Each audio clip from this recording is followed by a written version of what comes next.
Hello friends, welcome to my channel, State Board Study.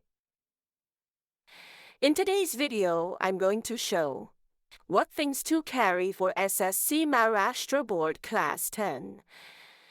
So, let's start the video. Some basic and important things.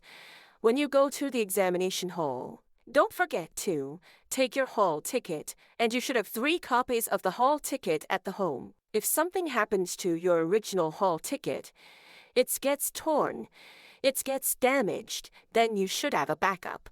So please take out 3-4 photocopies and them ready. Second thing, which pen do you have to use?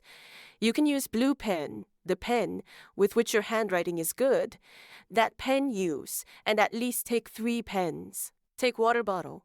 If your exam pad is transparent and clean, it's very good thing, and your pouch should be transparent. Then take pencil, scale, construction box, stencil, eraser.